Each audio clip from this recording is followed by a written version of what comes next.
Yeah, hello guys. I do welcome you back at my YouTube channel, and it's me, your boy Robert, and I'm back again. So guys, actually, today I was going to host um a very big YouTuber in Uganda.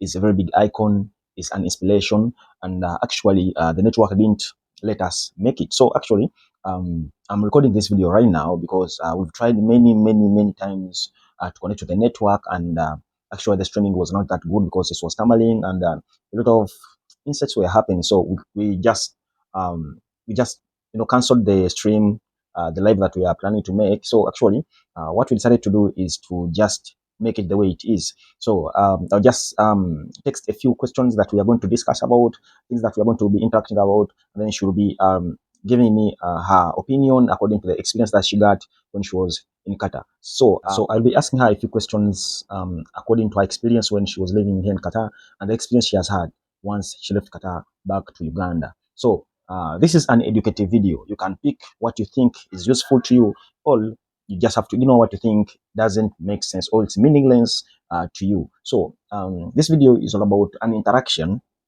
to what challenges might incur or to what you might face once you are either here or if you're either planning to come from your country coming to the Gulf.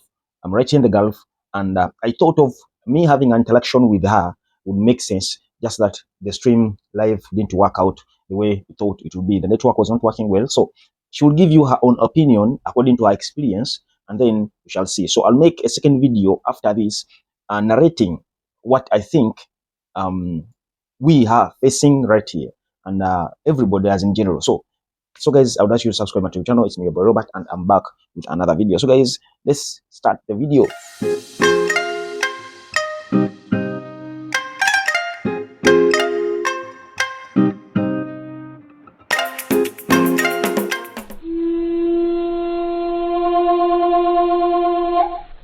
My name is Prize, and today I'm featuring on this channel Extra Vlogs. So, Extra Vlogs is in Qatar, and I'm in Uganda. But because I was in Qatar before, today he sent me a question and he wants me to do it. Actually, we tried doing a live, and then the network was so bad, and so he was like, "All right, it's okay. Let me send you the question, and then you would answer it and send me the video." So I'm doing this video from Uganda, and I'll be sending it to Extra Vlogs, and he'll be uploading it on his channel. My name is Prize, and my YouTube channel is called It's Prize.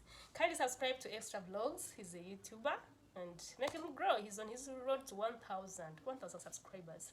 So today I'm not going to talk about in general like what people go through, but maybe I will talk from my experience. Like when I left Uganda, what did I expect and then what did I find?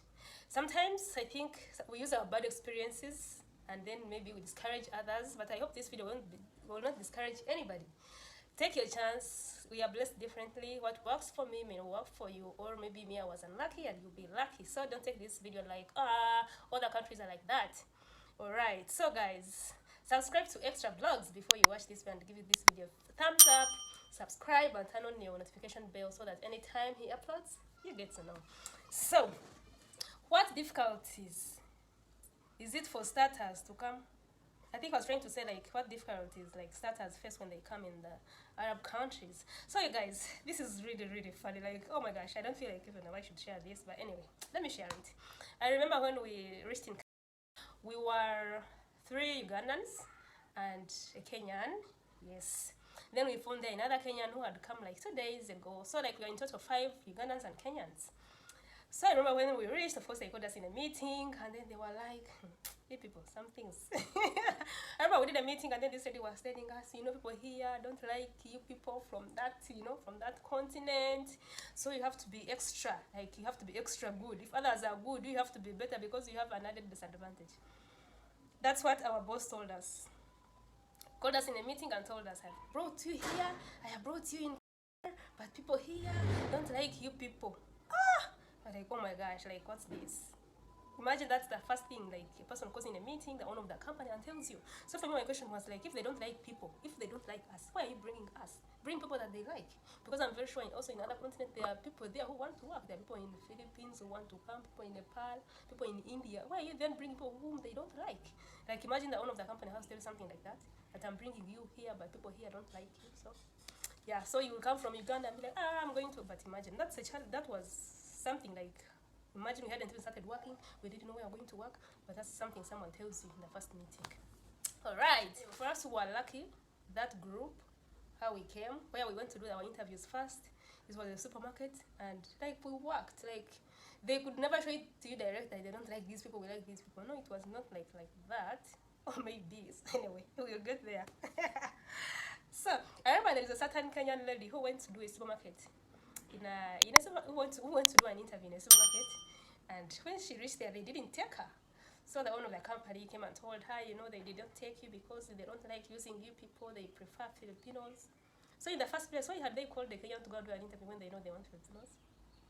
So sometimes we live in countries, we are going to work, and then you reach there, imagine you do an interview and then they say they don't want you because you're Ugandan, they want Filipinos. So yeah, that's a challenge, because who would wish that they would not want her? Not because you cannot perform, not because you have tried and failed, but because you are not this and you're that, so they don't want you. Can you imagine? Then you guys, I was in an accommodation which had Filipinos, which had Nepalese, which had Kenyans and Ugandans. But guess what? Only Kenyans and Ugandans were cleaning the accommodation. Like, I think that Filipino boss would just wake up one night and say, I think these Kenyans and Ugandans should be the ones to clean. And we would clean first month, second month, until you begin complaining about why are we the only ones cleaning. This accommodation is being used by many people. We have Filipinos, we have Nepalese, we have this. Why are we only ones cleaning? And they will be like, you will clean until we feel like, then we feel like you should stop. As long as we feel like you should, I don't clean, you don't clean. But they never that didn't happen to other nationalities. No, it was always us, Kenyans and Ugandans. There was no time Filipinos were cleaning. No. And if you ask, why are we cleaning and others are not cleaning? Why are we cleaning? We've been cleaning January, February. We are the ones cleaning and we didn't do anything. Is it a punishment? We want to know. If it's a punishment, what did we do? If it's not a punishment, then why are we cleaning and others are not cleaning? And the moment you ask, they'll be like, you're disrespecting, you have attitude, we are taking it back to your country. Oh my gosh. So my friend, when you want to work in those countries, just know you will have to. I faced that anyway. I'm not saying that you will face it or you will not face it, but I'm sharing my story, the challenges I faced. Then, where I was working, there were no supervisors who were Kenyans or Ugandans. Those people, I don't know, I didn't see any person in a bigger position who was a Kenyan or Ugandan. Those people in positions used to be from other countries like Nepalese, Morocco, where. So sometimes we'd feel I remember there's a time we even had to call the supervisor and we are only us are working, others be seated, and they're always speaking on us. Anyway, but I think sometimes it comes naturally to favor your people. I believe if we had Ugandan supervisors, maybe he would favor us. Maybe it comes naturally. So for us, we always felt these people are favoring their people, because for us we didn't have anybody as a supervisor. And when you have a person who's a supervisor and is from your country, you will be friends with them, and they will not, of course, be saying you do this, do that. Even if you're seated, they will not care. So for us, we always felt like they are favoring those people, and us, they don't favor us in a way, because sometimes we'll be having too much work and then the others are seated, and then the space is working, it's putting us on pressure if others are seated, and you want to ask, why are we working at too much work and others are seated? But so yeah, when you go there, you just have to work and don't have to ask any questions why, how, who, what. Just work. No complaint. If you complain, that means you're being disrespectful. You have attitude. We will take you to your country. You don't know what you want. Hey, my goodness. Extra Vlogs. If you're still watching up this time, please subscribe to his YouTube channel. He's on his way to 1,000 subscribers. What did I leave out? So another thing, I remember when we just reached in that company, our first meeting, our boss, the owner of the company came in the meeting, and he was like, you guys, I know when you are coming, you took a loan. You guys, we used to be in the room and would be wondering, why this will always think that people who come have taken loan? You have loan, you have problems, we know you're suffering. Hey, not everybody who comes to work has taken a loan. For example, I have not taken a loan. But in the first meeting, they'll be like, we know you have taken a loan, you have to work. And who told everybody in those countries is feeding everybody back home? Oh my gosh, they always think you have problems and they can treat you any way that they wish. And what can you do anyway? You have problems. See? So please go when you know that. Then we used to have fines. Anything that got spoiled around the accommodation, we were supposed to pay. Whether it's a gate which is broken, they'll be pay. Whether the sink has a problem, pay. The toilet has a problem, pay. This is this, pay. Everything. We used to be in our room and we'd be laughing, we'd be like, oh my gosh, I think before we finish our contract, we'll be told to build an accommodation. Because how much are we earning? It's not even a lot of money. When you look down the salary that they are giving and the problems that you have with the accommodation, you're like, oh my gosh, if I'm to follow everything here, I will end up not saving anything. So like I think for me it was my bad luck. I'm not saying don't go. For me I think it was just a struggling company. And imagine we had some people who were not even being paid. Like we had people working with you in a different company and they would spend like 1, 2, 3 months without receiving salary. Imagine. You left your home to go and work and then the company is not paying you and then So, you know, in accommodation, you have many people in the room. So we used to have this Ugandan girl who used to like listen to what we are talking. Then sometimes we are like, oh, this company is bad, this company is like this. Then we had that girl who used to go and tell the bosses, who was a Ugandan, who would go and tell the bosses, you know, this one always talks this about you. But guess what? That girl, they deported her without even a warning. She came from work, still her uniform, and they gave her a ticket. So you people were in accommodation and you go talking about your roommates and you're telling bosses. Just know those people are not your friends at all. One day they will just show you guys what did I talk about. I think so if you're coming, expect that. That is what I faced me when I had just reached, which I didn't expect. Me, I knew I was going to cut, I was going to wake up and I'm working. And imagine, amidst everything that was happening, me, you see me, I was winning vouchers at my work. I was winning vouchers at my work. So, but at the end of that day, at the end of it all, I gave up. I was like, no, I cannot continue being like this. Like this work needs a person who has no home, no people, nobody, has very many problems, has loans, and this is not me. So guys, I hope you enjoyed this video. If you want to go and work in those countries, just say yes, do everything they tell you, don't complain, and then you will manage. You will even work 6 years. Me, I didn't even finish the contract because sometimes it will be too much on me and they're like, you have disrespect. And I remember, by the way, another thing, like when you do a small mistake, they will call for you police and they will want to make the police as if look like you're running mad, like you're going to cause problems at the accommodation.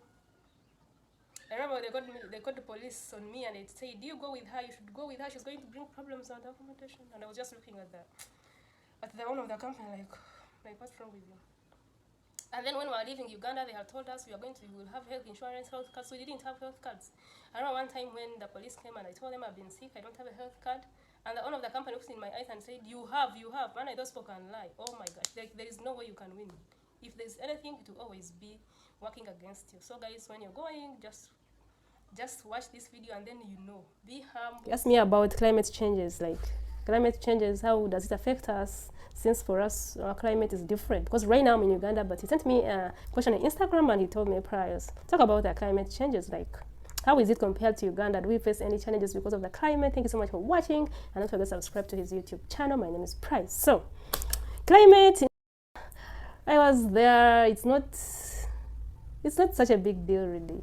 When it's not too cold. Have I forgotten? I think I have really forgotten because I have been in Uganda for like more than a year. It's more than a year since I left Qatar. But I think it was never such a big deal. I think it also depends on the job that you do because like if you're working in a restaurant and even if it's hot outside or cold, like you will never know. Maybe for other people like who are doing construction, maybe it would be like, they would tell you something different. But if you ask me, because I was working in a supermarket, I didn't really find the weather such like a big challenge. I used to leave accommodation going to work in the supermarket, and there's always AC in the supermarket. Even if it's hot or cold, like the weather inside the supermarket is always like the same. Whether it's hot outside or cold outside, like the weather is, yeah, it wasn't really such a big deal. Did I answer you or no?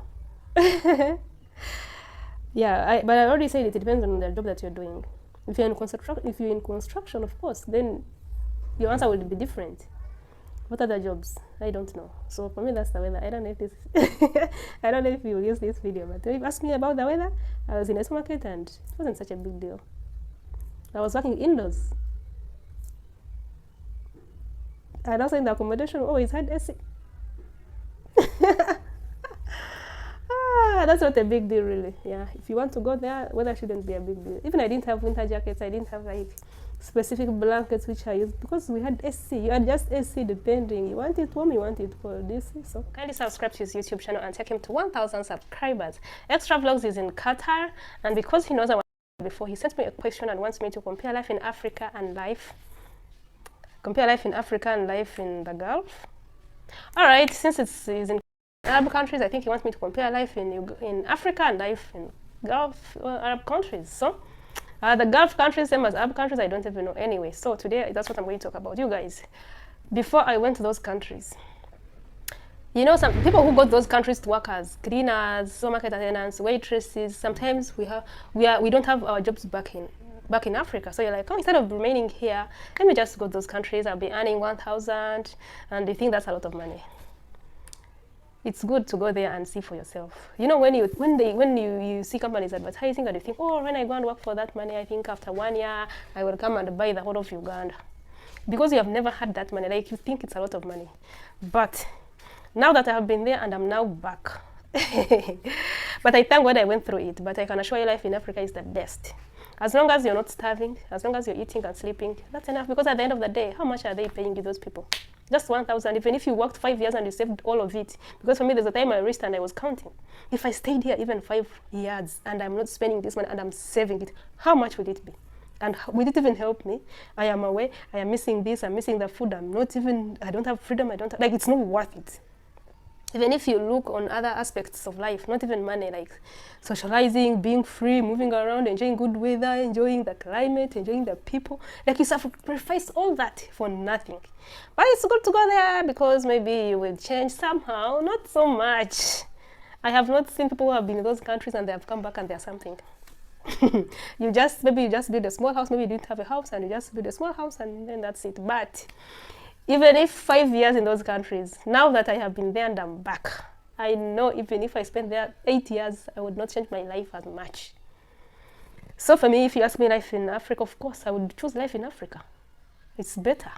Like, the sacrifices we make to be in those countries, to work for that peanut is not worth it. So for me, I say if you're in Uganda, in your country, and you can sleep, you can eat, you can. I remember there is a girl who went with us, and she was big and looking nice, but by 1 year she had lost all the weight. Even myself, I remember my boss would look at me and be like, Price, why are you losing weight? You came, you were big, now you're small. You're eating, you're working, but you're just growing small. And then also you create enemies for nothing. Because now people you left home will begin calling you, they think you have money, they want to borrow money from you. If you don't give them, now they annoy you, now they are annoyed with you. They don't talk with you anymore. They think you have money and you don't have the money. Oh, a lot comes with leaving your country, going abroad. If you're to go abroad, you better be going for an opportunity which is worth. Because now if you ask me to show you, what did I get from there? I only left my kilograms there and I came back with the bones.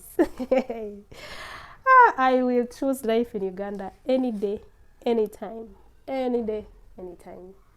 But it's good I went. Even you who's watching, go. Because if you're in Uganda and you're only earning 100 and then they'll bring a contract of 1 million Ugandan shillings, you're like, oh, this one is life-changing. It's good. You go and see for yourself and try. Be there your contract 2 years, then you'll come back. You will always want to sell that land and go and pay a company 6 million and go. And you would be shocked when you spend 1 year and you have not even sold that 6 million. You can imagine. Because people sell things. People sell their cows, they sell land, they sell to go to Dubai, they sell their land to go to Qatar, they sell their land to go to wherever, those countries. But it's not worth it. If you ask me now, it's not worth it. I would choose life in Africa any day, anytime. And unfortunately, when you reach in those countries and you have gone to work, they always think like you have not been eating, you have been suffering, you have not been sleeping, you have been miserable, now you have come. And guess what? Any simple mistake, they will always remind you how they will take it back to your country. Anything you do, company will make a meeting, we will take it back to your country, we'll take it back to your country, but this country is the best country you can be in. This continent, Africa, is the best continent you can be in. So for me, right now, I know that that's not a scare. If you tell me they'll take me to Africa, wow. And I remember when I was leaving, time came when I was fed up and I was like, all right, take me to Africa. And then they called the police. This one doesn't want to work, but you have always threatened us that you will take us back to our country. Now that I've made up my mind and they say I'm serious, I don't want to work anyway. I also don't want to be here. Now you don't want to release me. So I think it's always like a way of scaring you so that you stay in their companies and work for them, as you go poor. Thank you so much for watching and try your luck. Always, me, I always say try your luck. Go through life as you. Get your own experience, learn through them. I have gone through it, I have learned through it, and this is my experience. And definitely I have to give you also that platform to go through life, go there, learn, see it for yourself, and tell your own story. Otherwise, thank you so much for watching. And don't forget to subscribe to Extra Vlogs YouTube channel. My name is Price. Is it working under a company or working as a freelancer? Which one is better? Please, I have not been under freelancer, I was in a company, but I'm going to tell you. First of all, I prefer being in a company, but it depends, okay? Now for me, I was in a company which was also reporting to a company. So like, oh my gosh. For me, I prefer that a person is working to a company direct. Like between you and the company, there is another company. That one, I don't like it. That one, you're in a company, but there's a difference. There is one where there is you, a company, and then another company which is employing. So this company in between is in charge of looking for jobs. It looks for jobs elsewhere, then gets people. Then they get commission from you. In between, there's a company that gets commission. They get your salary, take their commission, and give you the salary. But I would prefer to work in a company where I am attached to it direct. I don't have any other company in between to get commission from me. Okay? And then look for me to work for the other company. So in between me, there was another company. That is bad because that means the company is getting, they are paying you your salary. If they are paying you 2,000, the company will get its commission, maybe like 800, then they give you the balance. But if you have your job direct to the company, it's better. So I was talking about being in a company. There are two ways you can be in a company, and I just explained them. I don't know if you understood anything. Because myself, I would feel like maybe I'm not even explaining well. You know this language. So, Extra Vlogs, you just asked me whether it's better to be in a company. So for me, I would prefer being in a company, but in a company whereby I am working for the company direct, where there is no go between. Yes, but I've never been a freelancer, so maybe there you are going to tell us. You're the one to tell us about being a freelancer, because me, I've not been a freelancer. But if you're a freelancer, you are in charge of your own accommodation, you are in charge of your own transport, you are in charge of everything. Oh my gosh, I can't manage. I would rather be in a company which I'm working for direct, and it's giving me my accommodation, it's giving me my transport, it's giving me my Wi-Fi, my health insurance. It's better, okay? But sometimes if you're working for a company which has no jobs but is looking for the jobs, that one which is in between, that one usually has very many problems, because sometimes it's also struggling, it has no finances. That's how you end up repairing the accommodation and giving you fines on each and everything. But because it's also struggling, it cannot get its money to, like, for example, work on the accommodation or work on the gate. You find everything, they are finding the employees because they're also struggling, they don't have money. But if you're working for a company direct, they will want to treat you well because they need you need them, but you treat each other well. They will not just dump you like the other company which has no jobs but is looking for people. That one will easily throw you out. So I prefer working for a company which is giving me accommodation, giving me everything, and the only thing I have is my salary and I'm saving it. But why I don't like being a freelancer is because you're in charge of yourself, you're having your own transport. If you're sick, it's you who knows what you're going to do. That's so much for me. Like, if I'm outside my country, I don't want to have all those risks because it's a risk. Like, maybe you may have no job. If you're a freelancer, maybe a company now has said no job. If you're in a season where you have no job, what are you going to do? But me, who's in a company, season where there's no job, I can still sleep. But if you have no job, the landlord wants rent. So for me, I think it's better to be in a company. But I already explained the company direct, not where there's a go between. Okay? So that's it. Being a freelancer, no for me. That's not for me. I remember those freelancers whom I used to see, they used to have many jobs. They would come and work at the supermarket, then they have to go and work in some functions. They have this in the restaurant because they have to have money. I don't know how they do it, but I don't know how they are spending. That one job is not enough. If I'm a freelancer and one job is not enough, why am I a freelancer? I would rather be in a company and I do just my 8 hours and go. Those freelancers are working day and night because they now need the money. You will have the freedom, but what's the freedom when you're overworking just to meet the bills? I'd rather be in a company. Did I answer you? If I didn't answer you, comment so that I answer those questions that you were asking. Or Extra Vlogs, you can answer them in the comment section. Thank you so much for watching. And don't forget to subscribe to Extra Vlogs YouTube channel and take him to 1,000 subscribers. Bye.